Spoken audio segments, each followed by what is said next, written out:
We're with Mike Fitz from the band Bad Marriage. You call yourselves a Boston band. Are you guys really from Boston? I understand it's easier to explain when people ask where you're from, but are you guys all from Boston? Right. No, you nailed it. I mean, for many years we all rehearsed in Boston, so that's where that was our gathering place. I mean, I lived in Boston for 11 years. I'm now outside of the city. Our drummer still lives in Boston, but yeah, technically we're all just from Massachusetts, different towns in Mass. You're assholes. Yeah, correct. Yeah, absolutely. Awesome. Well, thanks for coming in, man. I appreciate it. You guys have been a band. How long have you guys been a band? We're right around 7 or 8 years. I think when we really started going, it was in like 2016. And and you guys have, you guys have played with some great headliners. You've done festivals and things like that. Who are some of the artists you guys have shared the stage with? Right. Yeah, we've been super fortunate for that stuff, and one of our earliest ones that was awesome was right here in Worcester at the Palladium, where it was just us and Extreme. Wow. and playing with someone like that, and it was sold out at the Palladium, and it's just something I'll never forget because they're hometown boys too. So it's Right. like. Playing with someone like that is just incredible. And then I saw them last week at Fenway, so it's just like, wow, this is insane. And we just played with Extreme in Tennessee about a month and a half ago at the Monsters. It's called the Monsters on the Mountain Festival. Right, it's the same people who run the Monsters of Rock cruise, okay. which we just played to last February. So. And who else was on that festival? There was like 50 bands, but like, Extreme, let's say Stephen Piercy, nice. Autograph, Dangerous Toys. God, there's so many. Tom Kiefer, Cinderella. Right. Nice. There was so many. I'm going to miss so many. That's all right. Who else have you guys shared the stage with? I know you were just on tour with Buckcherry. Yes, and that was amazing. But the early days were cool because we got to play with Eddie Money.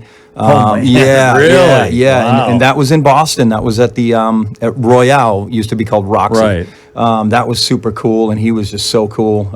Rest in peace. Yeah. And we actually do a little tribute. We play a little of "Shakin'," his song, during one of our songs, and people seem to love that.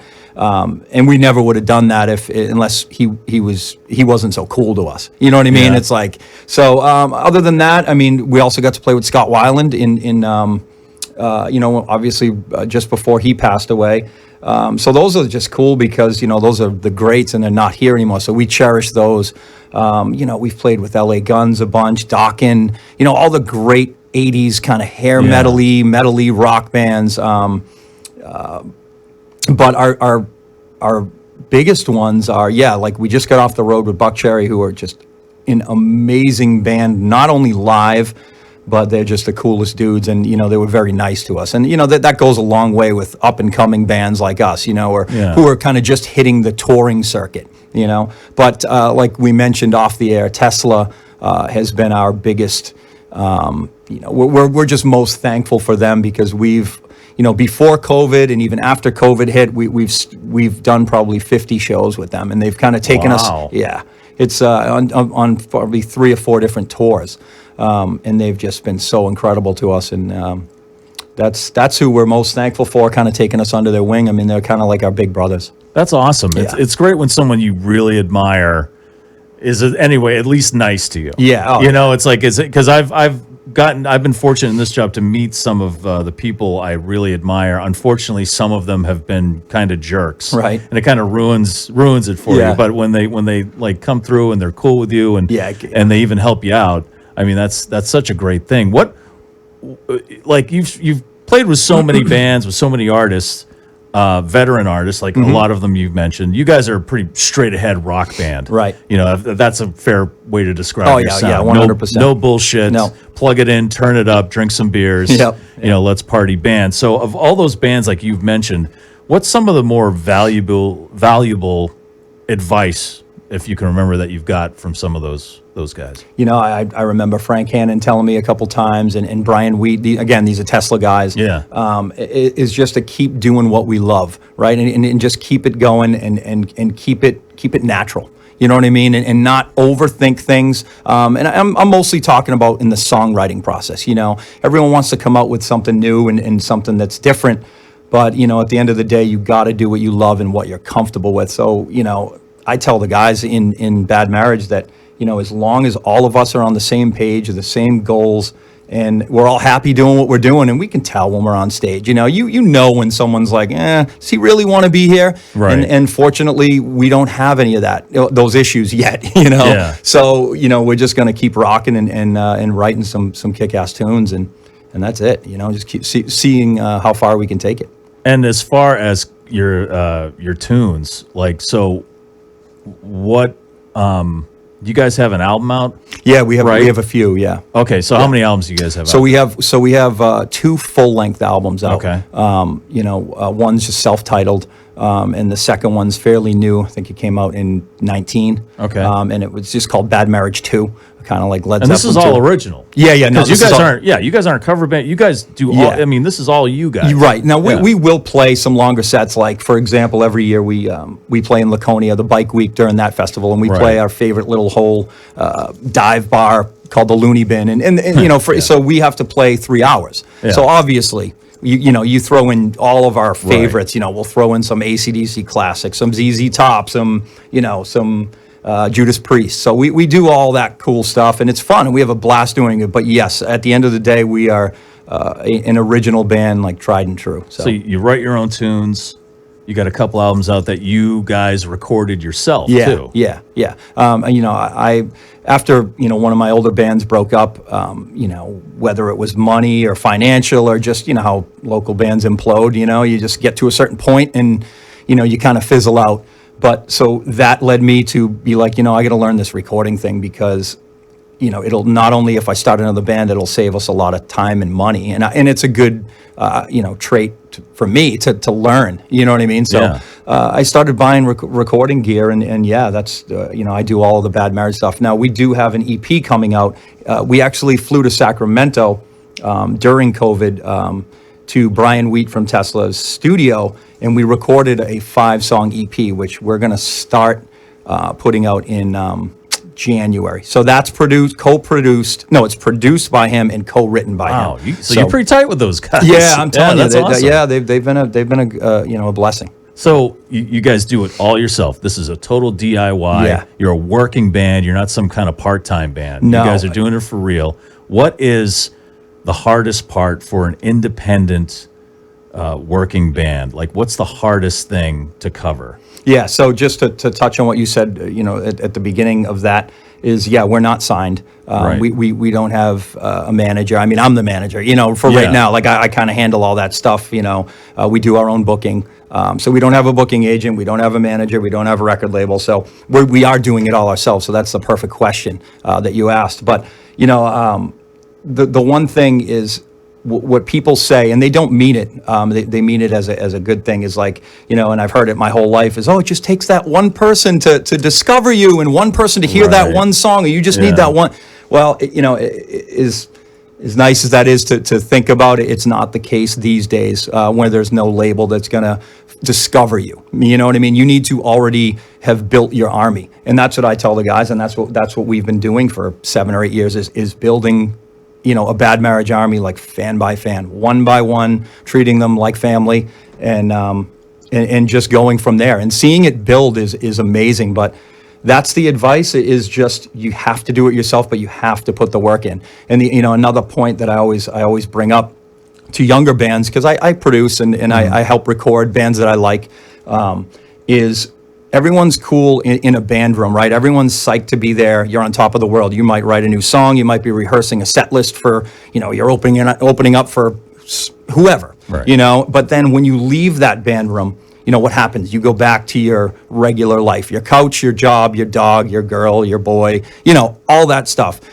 People don't realize being in an original band is more work than just going to practice and then dissipating. You know what I mean? It's a full-time job. It's a startup business. If you have a bar, how are you going to get patrons to come back? It's got to be a cool bar. You got to have good drinks. You got to have a good bartender. So you have to have all the pieces to even have a shot, right? So it's just, you got to put in the work, and it's not easy. But it's just leaving the band room. I guess that's my advice. You still have to work. You got to work social media. No one's going to do it for you. You know, you don't have a label with a budget. Right. You know, like you don't have a marketing budget that, all right, so, you know, for this album, you're going to get $100,000 to market it. You're going to get $100,000 for pick whoever you want to produce it. Now you got to find all that and figure all that out yourself. And it's not easy. Yeah. And a lot of bands, there's always the one guy who takes care of the business end if they don't have a manager or an agent. Well, you or hope whatever. that there's that one guy. Right, yeah, You know? exactly. Yeah. Who has enough. So that itself is a full-time job. Yeah. And so you've got that, you've got the band, you've got your studio, you know, and all you guys are full-time into this, right? Yeah, oh, definitely. And everyone has their own little, like, you know, duties and job, you know, like our drummers, he's actually an accountant. Like, he does still work full-time. That is so important, right? Yep. Having an accountant in the band, 100%, yeah. Right? And he's been my right-hand man. You know, we both grew up in Milford, Mass, and me and him have been playing in bands together since like '97. So like he's been my guy. Every time I start a new band, I'm like, you're coming with me, right? But not because he was an accountant, but because he's an awesome drummer and one of my best friends. But the fact that he's got that, we hand him all the cash. He does all the numbers. Our other guitar player calls him the bean counter. You know, he's the dude. Well, unfortunately, you know, it's not all like, you know, sex and drugs and rock and roll. Oh, yeah. There's the business side, Correct. and to survive as someone without label support or management support, you need someone with those skills. That's because musicians, artists in general, get taken all the time because they may be great at their particular art. But when it comes to the business side, there's people out there that prey on people like that. Of course. So he's the accountant, right? So, and then we have our other guitar player, Ian, who does all of our merch. So he doesn't just set up at the show and does it, but he's responsible for shipping all of the merch out that we sell online. So that's his job. Our bass player is a web guy, so he handles the website, all the stuff that needs to be updated if we need, you know, all our account stuff like that. I do the managing, booking, recording, right? And then our singer just sings. Yeah. But we he's a singer, man. Yeah, he's got to maintain his voice. That's a very delicate I saw him instrument. smile and he's sing. got to get, you know, his proper amount of sleep, the hair. You know, I hear you. I was a singer in a band, so I know, man. You know, it's like I got, you know, not like I got laid all the time, but you know, I understand. Well, see, that's great. You guys, it seems, I don't want to say it's rare, but it's like, so you know your roles, not just like musically, but how to support the band. Right. And that's so how to very survive. important. Right. Because a band is, and it's not a pun, right. A band is like a marriage. Right. Yep. Because there's give and take, there's compromise, you know, you got to spend, you know, time with inordinate amounts of time with each other. Right. You know, in small spaces. Yep. And that's exactly how I named the band. And I didn't even know if you're going to ask that question, but you said it. So how did that happen? You know, but do you remember the band Waltham? Yeah. Yeah. So I was just chatting or yapping or whatever years ago with Frank Freno, right? Okay, the singer. yeah. And I just remember him. We were talking about something. I mean, it was a blur, but he was basically saying that being in a band is like having 5 girlfriends or something like that. And that always stuck with me, you know, just how to handle everybody. So you're not only, let's say you're dealing with a guitar player, right? Whatever his issues may be, whether it's his job, whether it's his home life, but not only that, you have everybody to deal with. So it's not as easy as people think, you know, it's, oh, you're a rock band, cool. Like there's so much, you know, that can go, south. Right. So I remember him saying that, you know, being in a band is like having 5 girlfriends. You know, you gotta just know how to handle them all. So that stuck with me. And then I just came up, you know what, Bad Marriage, I think that's a cool name. And it's kind of like, you know, being in a band with all, like I said, and that's just how it formed. Pete Townsend from The Who said something similar. I think it was like after that first farewell tour, and then when they got back together again, and he was talking about rehearsing, and he said being in rehearsals with The Who is like being in a room with 3 ex-wives. Right. So he gets it. Yeah. Right. I mean, because it is. It's a relationship, and there's you know. It's the chemistry is very delicate. When you get a good one, you don't want to ruin it. Right. And so not to, we can move on, but so how we're recently hitting the touring circuit, like I mentioned, then it's, can you deal with these people in like in an RV? We travel in an RV. We can't afford a tour bus right now. You know how expensive those things are a day. So, you know, maybe someday, and if it works out, but right now we're in close quarters of an RV. You know, sometimes we can't get hotel rooms. So, you know, that's another thing is like a lot of bands work their whole lives to get to the point where they tour, and then they're like, yeah, no. You know what I mean? Right, this is not for me. So we've actually done it enough to I can say that we're cool. You know what I mean? Like Right. it's like, okay, we did it, and You got a system. yes, yes. It doesn't worked out a mean system. it doesn't mean we all don't want to strangle each other at some point. Right, oh, but yeah, it's as long as the good outweighs the bad, we're going to keep going. You know what I'm saying? Who does most of the songwriting in the band? It's usually me that comes up with the initial. I call it the backbone or the foundation. Whether I have a chorus, even lyrics, the name of the song. I'll have a bunch of guitar riffs that kind of go with each other, and then I'll usually send it to our singer Johnny and say, hey, I have a chorus for this. We might need verses, or sometimes I'll give them an entire song with no vocals and say, run wild with it. And then we'll, once me and him go back and forth now, then we take it to practice. And then, Todd, our bass player, will write a bass line to it. Ian, our other guitar player, will write his guitar line to it if it needs it, whatever. And our drummer, and me and him just work like clockwork. So we kind of just put it together from there. It's usually missing a few parts, or, we can mess with arrangement when we're all together. But it usually starts with me, and I kind of delegate from there of where it should go first. Cool, Yeah. cool. You've got some gigs coming up here. You're going to be Friday. You're going to be at Wally's. Yes. And that's a fun place. It's It been around is. for a It is. while. We haven't got to play there too many times. I think the last time we played there, we played with Dirty Deeds. That Oh my God, they're so good. They're Yeah. so amazing. They're right? like one of our favorites, and we got a few. We've played probably 20 or something shows with them, and we go very well with them. But that's Wally's, and it's good to go back there because we have played again with Tesla. We've done 3 shows at the Hampton Beach Casino Ballroom with them, so it's good to go back. To a place like Wally's, which is a little smaller, and hopefully wrangle some people that have maybe saw us at the Tesla shows, and it's always good to go back to the areas. What's the as far as a crowd goes, the worst gig you guys ever played? Like an actual where? Like, well, not where, but like, Oh, just the amount of people? yeah, the amount of people in the crowd. Because, like I said, I was in a band mostly in the 90s, and there were gigs where it's like there's 200 people in the club, and it's rolling, and it's awesome. And then there's gigs where it's like the door guy and the bartender, right? Yeah, I think the worst is, I'll try and think of a specific one, but like the worst is when, even if there's 200 people in there, like say the Middle East downstairs, I grew up playing that place, right? It holds like 600 people. So if there's 200 people in there, it's still 200 people, which is great, but it looks empty. Yeah. You know what I mean? And Yeah. there's just no, like you said, there's no worse feeling of getting excited all week, all month for a gig, and then just having the crowd be really slim. Yeah. We were playing this. We were based in Richmond, Virginia at the time, and we were playing this gig called this place called the Tiki Fala in Fredericksburg, Virginia. Okay. And one side was this like nice Chinese restaurant, and the other side was this total rock club dive bar place, with spray paint on the walls and stuff. And it looked like a cool place. We loaded in. We're like, oh, this is awesome. It's like a real rock club. So we set up everything. And then we're hanging out, and there's like 2 old guys at the corner of the bar, and then it gets to be like 6, 7 o'clock, and nobody's coming in, right? And then it gets to be like 8 o'clock, and it's still just the 2 old guys. And so the guy comes over to us, and he goes, the bartender, who was the only other person in the bar, and he goes, listen, I just talked to the manager. He'll give you guys $75 if you just leave. And I said, well, we were all set up, right? And we're like, well, why don't we just play? We'll just play because we want to play, Right. And he's like, no, because then we'd have to pay our sound guy. Oh my, yeah. So that's we right. took poo-poo platter to go and $75 back to Richmond, Virginia. I cannot. So I got to say, that's like, as far as the crowd goes, that's definitely our worst gig ever, But Yeah, I can't beat that. I cannot beat that story. I did have one. What was I thinking of? I forget. But what was like the best gig?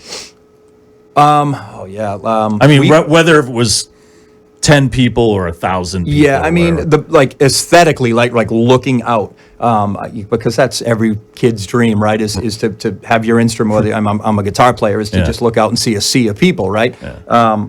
Unless they're throwing stuff. Yeah, no, yeah. Which I have to bring this up. Oh, yeah, I have to, and because it involves you. Boy. Yeah. Oh no, And wasn't the you- fried chicken thing? No, no, no. Oh, okay, You all probably right. don't even remember this. Okay. So I was in a band for a very short period of time, and it was called Love Weapon, right? And Jay was Jay. Yes. Yeah. Oh no way. Yep. Oh yeah. You guys are awesome. You're right. It was so short lived though, because then Jay moved. Yeah. So He went down to Tennessee. yeah. So again, it was Love Weapon. It was a bunch of Boston, Worcester-y bands that kind of broke up, and then we formed that kind of band because we all knew each other from the scene, right? So Jay one day shows up to practice and was like, "Guys, I got us on. Love Weapon's going to open for Black Label Society Oh my at God. the Palladium, Yes. right? Yeah. Yeah. So we're all psyched, and then the show was sold out, and I just remember being in the backstage, ready to go on, and the stage manager is this rough and tough dude. He's like yelling at us, 2 minutes, you're going on. So we're all like, I'm like, all right, okay, guys, you ready? And again, we were kids, and well, I think I was younger, but so all of a sudden the entire crowd started chanting BLS for Black Label Society, right? Jesus. Like I'm talking, it was deafening, and I'm like looking at my guys, going, dude, are we going to be either booed off the stage, or is everyone going to turn around? You know what I mean? Give us their backs. Are we going to get shit thrown at us? So you were the absolute savior because you came out and introed us. Okay, so when you came out, everyone stopped their cheer because they knew you from AAF, right? Yeah. And they started, cheering Mike Hsu, and you like, hey guys, and you gave us I think you said something like, these are our boys from Mass or whatever. You give them a warm welcome to Love Weapon. So that changed the entire dynamic. So I'll never forget that. That was a fun night. Yeah, I remember that gig. I don't really remember it, but that was you guys were awesome. That was a good band. Cool. Yeah, Jay's a good singer and awesome. Yeah. So you've got the Wally's gig coming up, but then Saturday you're at Rascal's with Last in Line, who one features the gigantic drumming of Vinny Appice, and then Vivian Campbell. Yeah. Who's just playing stadiums on the stadium tour with Def Leppard and stuff. Have you ever worked with any of those guys before? No, I only got to see Last in Line once, and again, first of all, Rascals is like a blessing to original bands because of all the venues closing, whether it be COVID or whether it, whatever the case, the venues or live clubs are a dying breed, unfortunately. Well, I gotta say, for dying breed for original music. I think so. There's a lot of tribute bands and cover bands out there, and they're great, and people want to hear that stuff. No, and it's you're a good time. But as far as bands like you guys or whoever else that does their own music, it's tough to find gigs out there, unfortunately. Yeah. So again, the last place I saw Last in Line, or the only time I saw him was at the Vault, right, in New Bedford. Oh, right. And that place recently closed. Yeah. So now, again, thankful for Rascals because, Frank and the guys over there have been cool to us and giving us these gigs. Like we just played there with Vixen. Oh, my gosh. So, yeah, that's right. They were up here, too. Yeah, so we supported that show, too. Last in Line is insane. My mind was blown. There was like 100 people that when I saw them, and I'm like, this guy's in the Vivian Campbell. Not only is he in Def Leppard, but this guy's in then the stadium tour hadn't happened yet. This was but I'm like looking at this guy 10 feet away, and I'm like, this guy's in the Rock and Roll Hall of Fame. Like he'd just been inducted. Like I don't know, it was within a year, and I'm like, and he's playing New Bedford, Mass, just with not a care in the world, and I'm like, that's insane. It's really cool. Well, obviously he loves it. That's what I mean. But he's like you guys.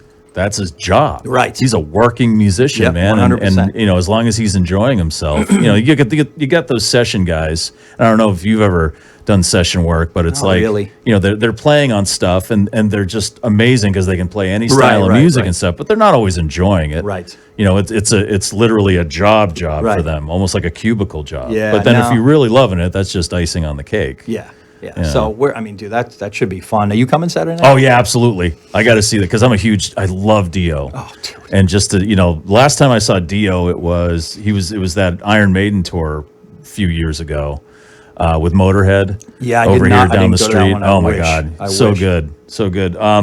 So where can people, aside from like say Saturday night at Rascals, where can people get your music? Okay, so our website is pretty easy, and it's kind of the general hub to go everywhere from there, right? So it's Bad Marriage Music bandmanagementmusic.com. Okay. So you go on there, you can, our pictures are linked to our Instagram, and Facebook. Everything's on there, if you So want. you're on all the social media. Yeah. Okay, So good. Facebook. I You mean, gotta be, right? Yeah, I mean, that's your promoter again, right there, that is- social media. Again, Right.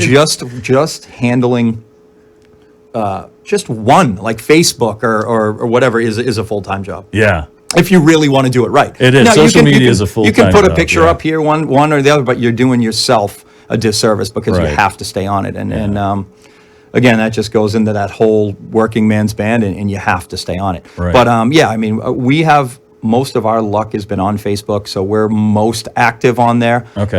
But we'll answer any messages on any of them. Instagram. And is- you is post another one. you guys got videos, you post those up there also. Oh, yeah. We have a YouTube channel. And Right. yeah, again, you can find all of that from badmarriagemusic.com because that kind of is the hub. Most Okay. websites for bands nowadays are basically just, their own press kit. You Yeah, go on that website yeah. and you can see the tour, you can buy merch, you can go to their different social media accounts from there. So, Right. yeah. Which is kind of a blessing for independent artists. People may have their opinions on social media, and there are terrible parts of social media. Right. But as far as someone like you guys, we need or it. any artist that are just doing it themselves, thank God that's there, and you yeah, can put I your mean, music up there. Yeah, it's 100% necessary. I mean, even if, everyone gets a little annoyed or frustrated with social media, no matter what. If they're reading something, they see a video that disturbs them, but at the end of the day, people like us, we need it. So, Yeah, right. we gotta look past that stuff and just stay on target. So after the Last in Line gig Saturday, what are the plans for Bad Marriage in the future? Any more big tours? Yeah, Any more festivals? So we're talking about touring. I can't really say because if it doesn't happen, I'll look like a buffoon. Right, You know yeah. what I Oh, mean? no, I understand. You don't wanna jinx it. Yeah. Yeah, And yeah. so that's the plan is our most. We thrive on the road.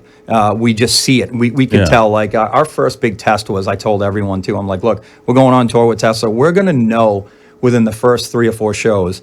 By the time we get off stage and we go to our merch booth, right? Because we have a whole plan of what we do and how we, make sure we're out there. We don't hide. We're not backstage people. We go out there and meet people and Yeah. take as You many gotta do pictures, that. sign it. Yeah. Yeah. So I said we'd know, if our table was slim, you know what I mean? If there wasn't that many people, we'd be like, yeah, I don't know. We either, not hitting it right or we're not, we don't have the right songs. But it's been so good that we are dying to get back because we're seeing it grow. You know what I mean? So, Right. we have a bunch of shows. After you do a tour, like we were gone for the whole month of August. Like I said, we were out with Buckcherry, and then we did that Monsters on the Mountain Festival. And so now we kind of regroup.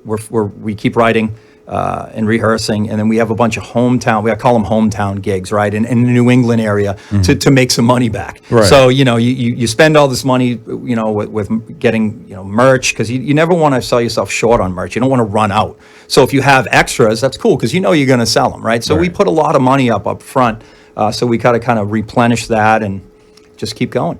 But yeah, hopefully we land a tour. I think we're, up until New Year's, we'll stick around here and do a bunch, and they're all on our website, all the shows, the tour dates.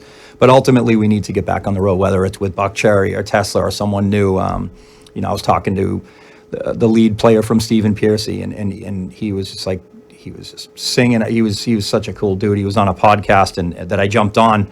And he was like, you guys at Monsters on the Mountain were just amazing. I'm going to tell Steven we want you on tour. Again, Nice. Who knows? Right. You know what I mean? But Right. I told him, and I'll tell you, we would go perfect with them. I mean, we're just that Yeah, high you guys energy, are- hard hitting yep. rock and roll. And, so we'll see what kind of falls in our lap and go from there, Nice. All right. Well, Mike Fitz, Bad Marriage, thank you very much for speaking. One last question.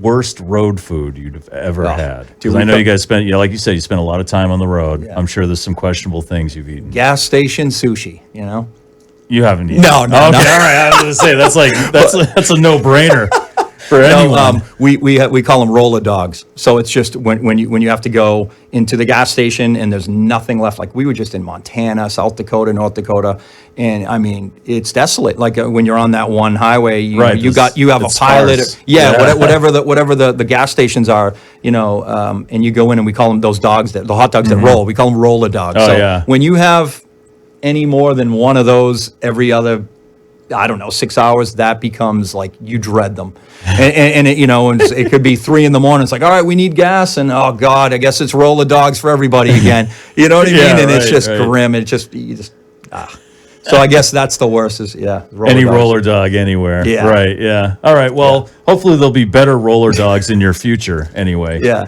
Higher quality meats. You got a Boston accent, a roller. Roller dogs, kid. Roller dogs, kid. Wieners. All right, well, thanks for coming in, man. Appreciate it. We'll see you Saturday night at Rascal's with Last in Line. And good luck, it's going to be man. killer.